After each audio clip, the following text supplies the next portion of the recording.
And just because they're nice people doesn't mean that they have your best interests at heart. Even the people that you're closest to, they take advantage of you all the time.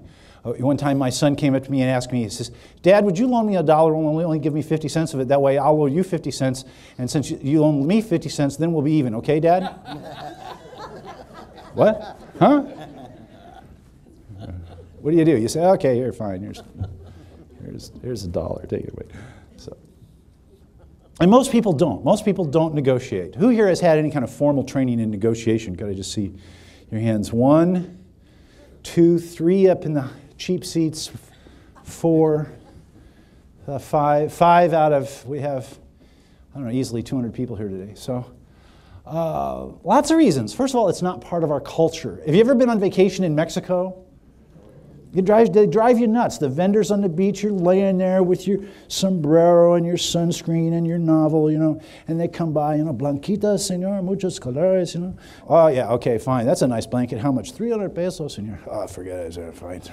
Get out of here." Right? 2 hours later, the guy comes by. He's got the same blankets. How much? 250 pesos.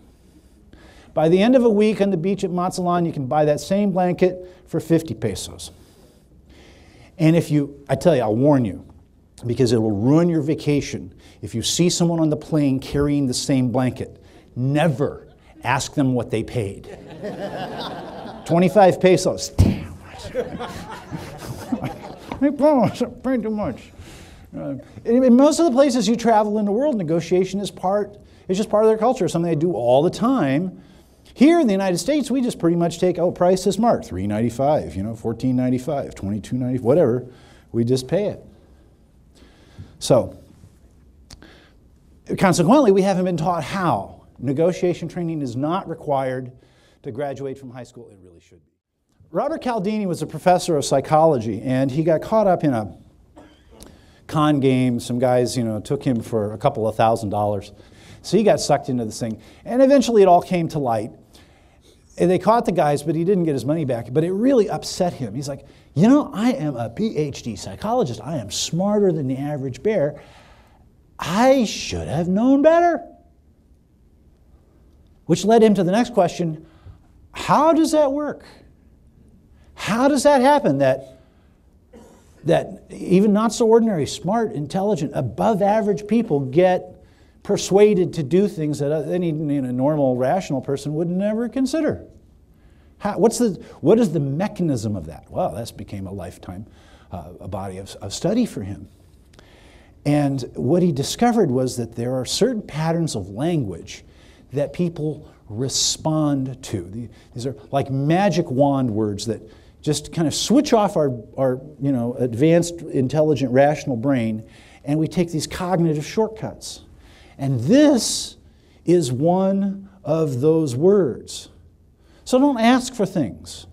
If you just put it in terms of, I need a check for $2,082.16. They'll say, okay. When you're at the closing table or whatever.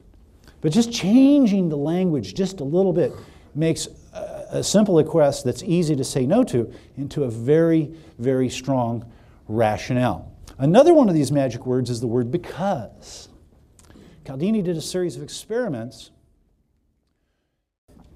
Now, if there was any one hard and fast rule that I would impose in any negotiation, it would be this. Always require reciprocal concessions and never concede anything, no matter how big or small, without asking for some reciprocal concession, without asking for something, anything in return. And that something could be anything. It could be a commitment to sign the deal right now. It could be a commitment to a longer-term contract. It could be a cash deposit on the spot. It could be a referral. It could be a recommendation letter. It could be that they participate in your next beta test. I don't know. I don't care, whatever.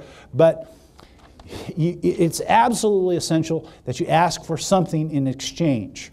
Now, if you don't have something off the top of your head that you want to ask for, then reserve the right to withdraw the concession later. All right, well, okay, we'll give you that, but we're going to reserve our right to change our mind on that. Did you realize you could do that? You could agree, but on condition that later you might withdraw that agreement. It's perfectly legitimate.